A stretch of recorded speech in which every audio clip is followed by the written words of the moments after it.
Capítulo 3. El poder de María. De lo que acabo de decir, se sigue evidentemente, en primer lugar, que María ha recibido de Dios un gran dominio sobre las almas de los elegidos. Efectivamente, no podía fijar en ellos su morada, como el Padre le ha ordenado, ni formarlos, alimentarlos, darlos a luz para la eternidad como madre suya, poseerlos como propiedad personal, formarlos en Jesucristo y a Jesucristo en ello, echar en sus corazones las raíces de sus virtudes y ser la compañera indisoluble del Espíritu Santo para todas las obras de la gracia.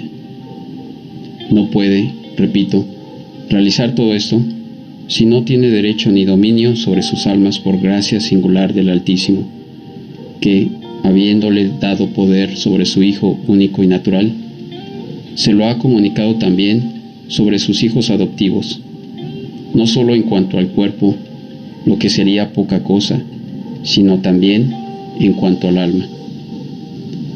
María es la reina del cielo y de la tierra, por gracia, como Cristo es su rey por naturaleza y por conquista. Ahora bien, así como el reino de Jesucristo consiste principalmente en el corazón o interior del hombre, según estas palabras, el reino de Dios está en medio de ustedes. Del mismo modo, el reino de la Virgen María está principalmente en el interior del hombre, es decir, en su alma. Ella es glorificada sobre todo en las almas juntamente con su Hijo, más que en todas las criaturas visibles, de modo que podemos llamarla con los santos Reina de los Corazones. Segunda conclusión. Dado que la Santísima Virgen fue necesaria a Dios con necesidad llamada hipotética, es decir, proveniente de la voluntad divina, debemos concluir que es mucho más necesaria a los hombres para alcanzar la salvación. La devoción a la Santísima Virgen no debe, pues, confundirse con las devociones a los demás santos, como si no fuese más necesaria que ellas y sólo de superogación. El doctor y piadoso Suárez, S.J., el sabio y devoto Justo Lipsio, doctor de Lovaina, y muchos otros, han demostrado con pruebas irrefutables, tomadas de los padres como San Agustín, San Efrén, diácono de Edesa, San Cirilo de Jerusalén, San Germán de Constantinopla, San Juan Damasceno, San Anselmo, San Bernardo, San Bernardino, Santo Tomás y San Buenaventura, que la devoción a la Santísima Virgen es necesaria para la salvación y que, así como es señal infalible de reprobación, según lo han reconocido el mismo Nicolampadio y otros herejes, el no tener estima y amor a la Santísima Virgen, del mismo modo es signo infalible de predestinación el entregarse a ella y serle entera y verdaderamente devoto. Las palabras y figuras del Antiguo y del Nuevo Testamento lo demuestran. El sentir y ejemplo de los santos lo confirman. La razón y la experiencia lo enseñan y demuestran. El demonio mismo y sus secuaces, impelidos por la fuerza de la verdad, se han visto obligados a confesarlo muchas veces, a pesar suyo. De todos los pasajes de los santos padres y doctores de los cuales he elaborado una extensa colección para probar esta verdad, presento solamente uno para no ser prolijo. Ser devoto tuyo, oh María, dice San Juan Damasceno, es un arma de salvación que Dios ofrece a los que quiere salvar.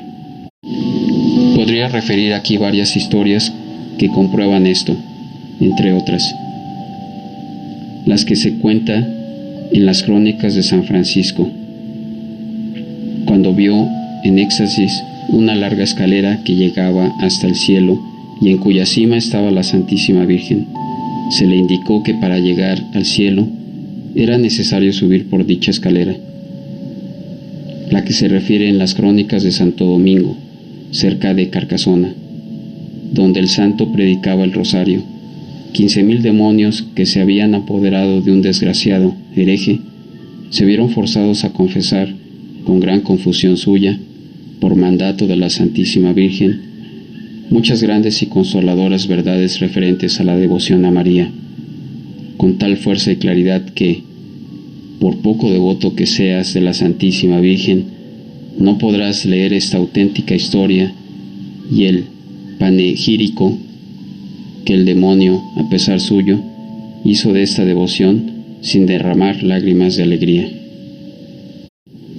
Si honrar a María Santísima es necesario a todos los hombres para alcanzar su salvación, lo es mucho más a los que son llamados a una perfección particular.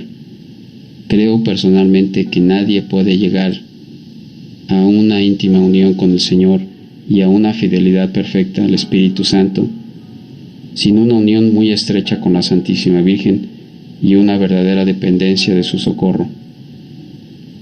Solo María halló gracia delante de Dios sin auxilio de ninguna criatura. Solo por ella han hallado gracia ante Dios cuantos después de ella la han hallado, y solo por ella la encontrarán cuantos la hallarán en el futuro. Ya estaba llena de gracia cuando la saludó el arcángel San Gabriel.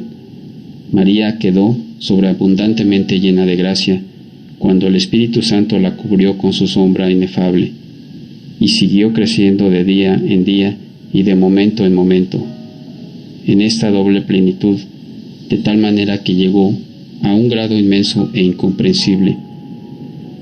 Por ello el Altísimo le ha constituido tesorera única de sus tesoros y única dispensadora de sus gracias, para que embellezca, levante y enriquezca a quien ella quiera, introduzca, a pesar de todos los obstáculos, por la angosta senda de la vida, a quien ella quiera, y dé el trono, el cetro y la corona regia a quien ella quiera.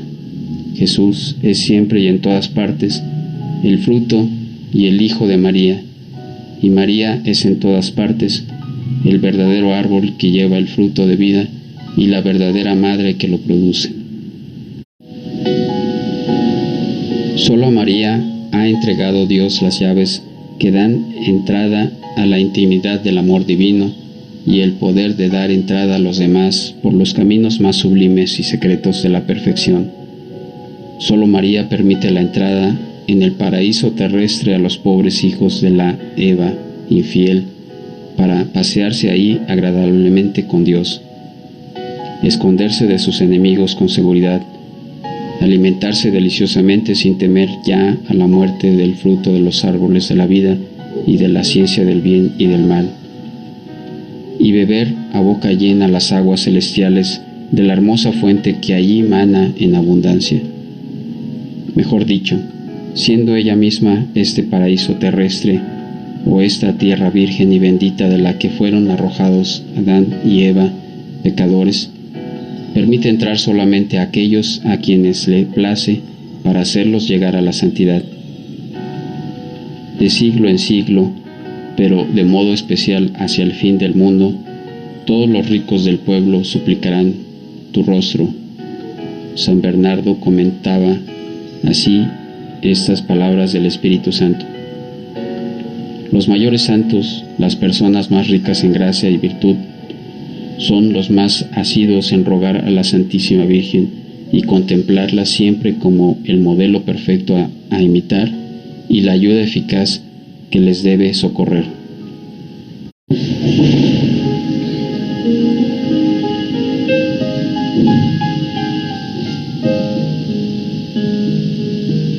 Capítulo 4. María en estos últimos tiempos. He dicho que esto acontecerá especialmente hacia el fin del mundo, y muy pronto, porque el Altísimo y su Santísima Madre han de formar grandes santos que superarán en santidad a la mayoría de otros santos. Cuanto los cedros del Líbano exceden a los arbustos, así fue revelado a un alma santa cuya vida escribió de Renti. Estos grandes santos, llenos de gracia y dinamismo, serán escogidos por Dios para oponerse a sus enemigos, que bramarán por todas partes. Tendrán una excepcional devoción a la Santísima Virgen, quien les esclarecerá con su luz, les alimentará con su leche, les sostendrá con su brazo y les protegerá, de suerte que combatirán con una mano y construirán con la otra. Con una mano combatirán, derribarán, aplastarán a los herejes con sus herejías y a los cismáticos con sus cismas, a los idólatras con sus idolatrías y a los pecadores con sus impiedades. Con la otra edificarán el templo del verdadero Salomón y la mística ciudad de Dios, es decir, la Santísima Virgen, llamada precisamente por los padres Templo de Salomón y Ciudad de Dios. Con sus palabras y ejemplos atraerán a todos a la verdadera devoción a María. Esto les granjeará muchos enemigos, pero también muchas victorias y gloria para Dios solo. Así lo reveló Dios a Vicente Ferrer, gran apóstol de su siglo, como lo consignó claramente en uno de sus escritos. Es lo que parece haber predicho el Espíritu Santo con las palabras del salmista. Y sepan que Dios domina en Jacob hasta los confines de la tierra. Regresan a la tarde, aúllan como perros, rondan por la ciudad en busca de comida. Esta ciudad, a la que acudirán los hombres al fin del mundo para convertirse y saciar su hambre de justicia, es la Santísima Virgen, a quien el Espíritu Santo llama morada y ciudadela de Dios. La salvación del mundo comenzó por medio de María y por medio de ella debe consumarse. María casi no se manifestó en la primera venida de Jesucristo, a fin de que los hombres poco instruidos e iluminados, aún cerca de la persona de su Hijo, no se alejaran de la verdad, aficionándose demasiado fuerte e imperfectamente a la Madre, como habría ocurrido seguramente, si ella hubiera sido conocida a causa de los admirables encantos que el Altísimo le había concedido aún en su exterior. Tan cierto es esto que San Dionisio Areopagita escribe que cuando la vio, la hubiera tomado por una divinidad a causa de sus secretos encantos e incomparable belleza. Si la fe en la que se hallaba bien cimentado no le hubiera enseñado lo contrario, pero en la segunda venida de Jesucristo, María tiene que ser conocida y puesta de manifiesto por el Espíritu Santo, a fin de que por ella Jesucristo sea conocido, amado y servido, pues ya no valen los motivos que movieron al Espíritu Santo a ocultar a su esposa durante su vida y manifestarla solo parcialmente, aún después de la predicación del Evangelio.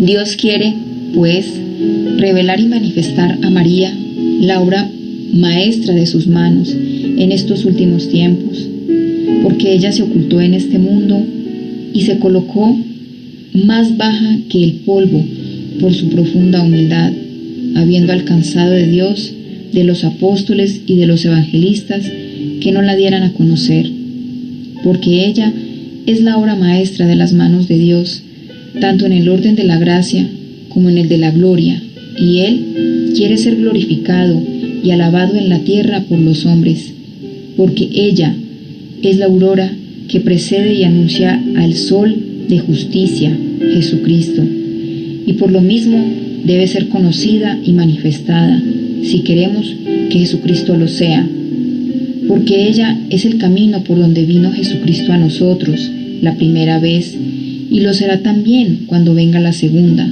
aunque de modo diferente, porque ella es el medio seguro y el camino directo e inmaculado para ir a Jesucristo y hallarlo perfectamente.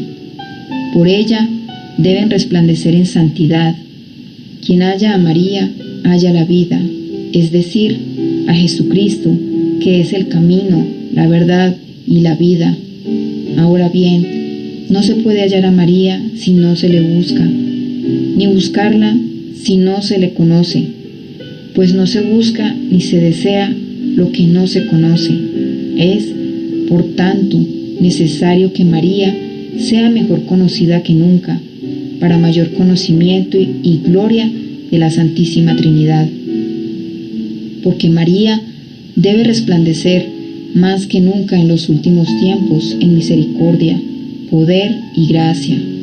En misericordia, para recoger y acoger amorosamente a los pobres pecadores y a los extraviados que se convertirán y volverán a la Iglesia Católica. En poder, contra los enemigos de Dios, los idólatras, cismáticos, mahometanos, judíos e impíos, endurecidos, que se rebelarán terriblemente para seducir, hacer caer con promesas y amenazas a cuantos se les opongan. En gracia, finalmente, para animar y sostener a los valientes soldados y fieles servidores de Jesucristo, que combatirán por los intereses del Señor.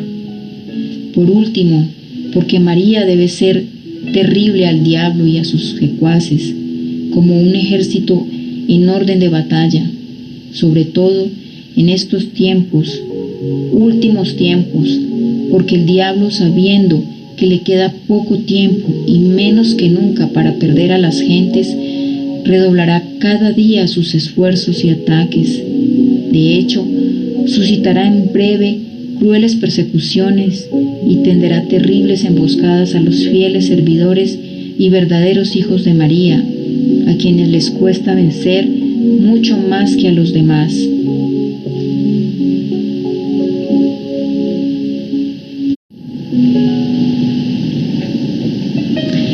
A estas últimas y crueles persecuciones de Satanás, que aumentarán de día en día hasta que llegue el Anticristo, debe referirse sobre todo a aquella primera y célebre predicación y maldición lanzada por Dios contra la serpiente en el paraíso terrestre.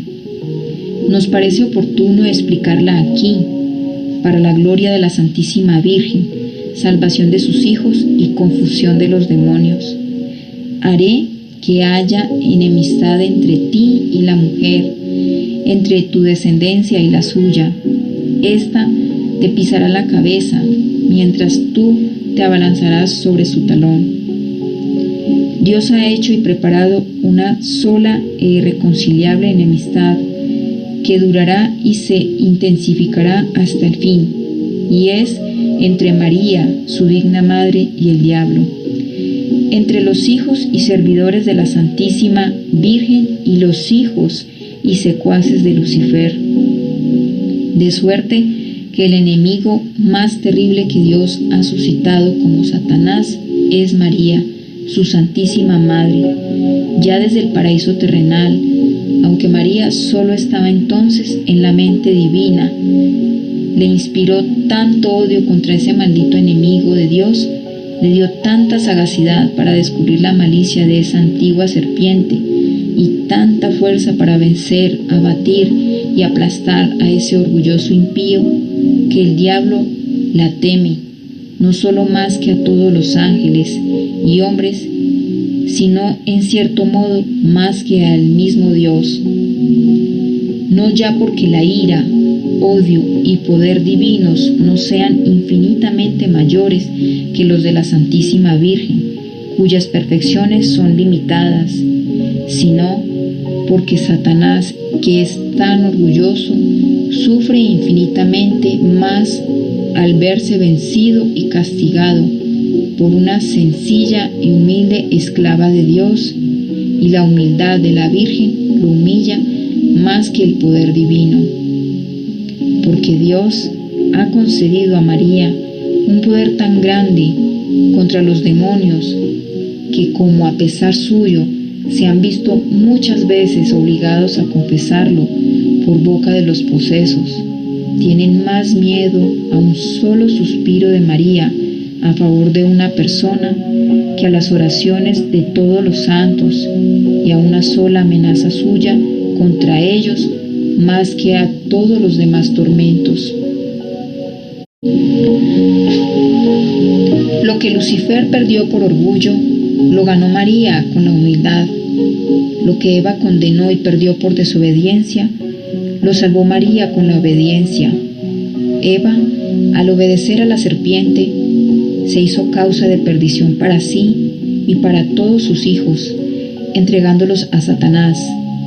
María, al permanecer perfectamente fiel a Dios, se convirtió en causa de salvación para sí y para todos sus hijos y servidores, consagrándolos al Señor. Dios nos puso solamente una enemistad, sino enemistades, y no solo entre María y Lucifer, sino también entre la descendencia de la Virgen y la del demonio. Es decir, Dios puso enemistades, antipatías y los odios secretos entre los verdaderos hijos y servidores de la Santísima Virgen y los hijos y esclavos del diablo. No pueden amarse ni entenderse unos a otros. Los hijos de Belial, los esclavos de Satanás, los amigos de este mundo de pecado, todo viene a ser lo mismo. Han perseguido siempre y perseguirán más que nunca, de hoy en adelante, a quienes pertenezcan a la Santísima Virgen, como en otro tiempo Caín y Esaú, figuras de los réprobos, persiguieron a sus hermanos Abel y Jacob, figuras de los predestinados. Pero la humilde María triunfará siempre sobre aquel orgulloso y con victoria tan completa que llegará a aplastarle la cabeza, donde reside su orgullo. María descubrirá siempre su malicia de serpiente, manifestará sus tramas infernales, desvanecerá sus planes diabólicos y defenderá hasta el fin a sus servidores de aquellas garras mortíferas.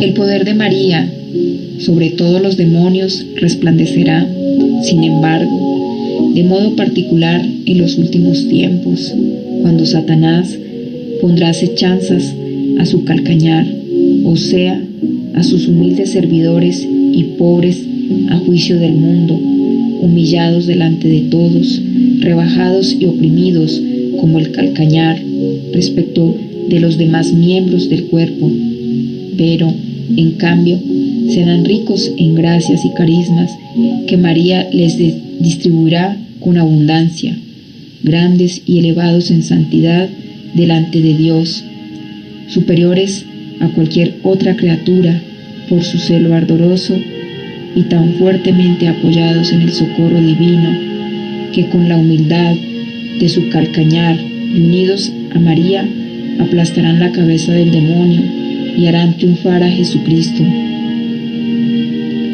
Sí, Dios quiere que su Madre Santísima sea ahora más conocida, amada y honrada que nunca, lo que sucederá sin duda si los predestinados, con la gracia y luz del Espíritu Santo, entran y penetran en la práctica interior y perfecta de la devoción que voy a manifestarles enseguida. Entonces verán, en cuanto lo permita la fe, a esta hermosa estrella del mar, y guiados por ella, llegará a puerto seguro, a pesar de las tempestades y de los piratas. Entonces conocerán las grandezas de esta soberana y se consagrarán eternamente a su servicio como súbditos y esclavos de amor.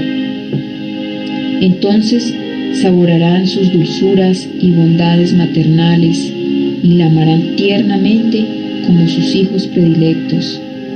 Entonces experimentarán las misericordias en que ella rebosa y la necesidad en que están de su socorro. Recurrirán en todo a ella como a su querida abogada y medianera ante Jesucristo.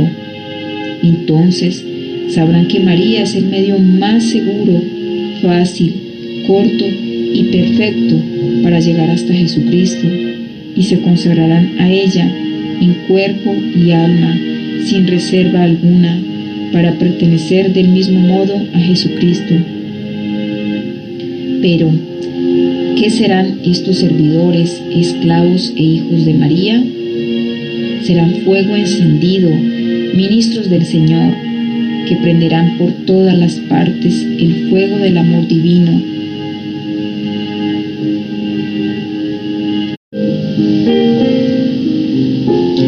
Serán flechas agudas en la mano poderosa de María para atravesar a sus enemigos, como saetas en la mano de un valiente. Serán hijos de Leví, bien purificados por el fuego de grandes tribulaciones y muy unidos a Dios. Llevarán en el corazón el fuego del amor, el incienso de la oración en el espíritu, y en el cuerpo la mirra de la mortificación. Serán en todas partes el buen olor de Jesucristo para los pobres y sencillos, pero para los grandes, los ricos y mundanos orgullosos serán olor de muerte. Serán nubes tronales y volantes en el espacio al menor soplo del Espíritu Santo, sin apegarse a nada ni asustarse, ni inquietarse por nada. Derramarán la lluvia de la palabra de Dios y de la vida eterna.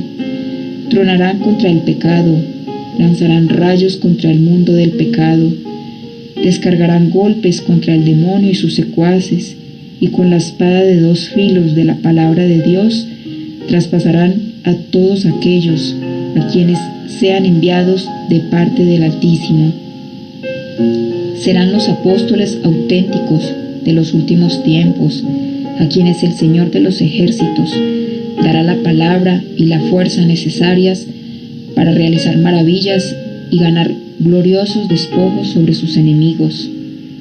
Dormirán sin oro ni plata, y lo que más cuenta, sin preocupaciones en medio de los demás sacerdotes, eclesiásticos y clérigos. Tendrán, sin embargo, las alas plateadas de la paloma, para volar con la pura intención de la gloria de Dios y de la salvación de los hombres, a donde los llame el Espíritu Santo, y no dejarán en pos de sí en los lugares en donde prediquen, sino el oro de la caridad, que es el cumplimiento de toda ley.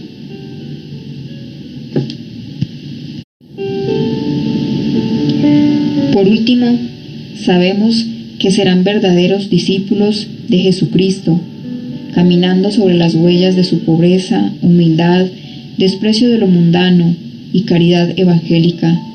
Enseñarán la senda estrecha de Dios en la pura verdad, conforme al Evangelio y no a los códigos mundanos, sin inquietarse por nada ni hacer excepción de personas, sin dar oídos ni escuchar, ni temer a ningún mortal por poderoso que sea.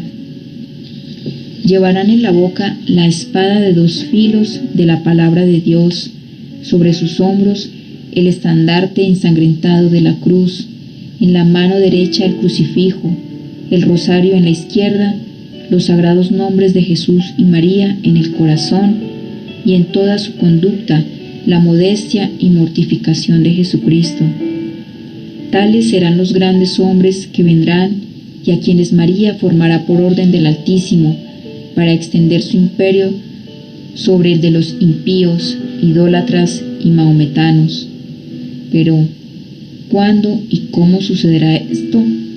Solo Dios lo sabe. A nosotros toca callar, orar, suspirar y esperar. Yo esperaba con ansia.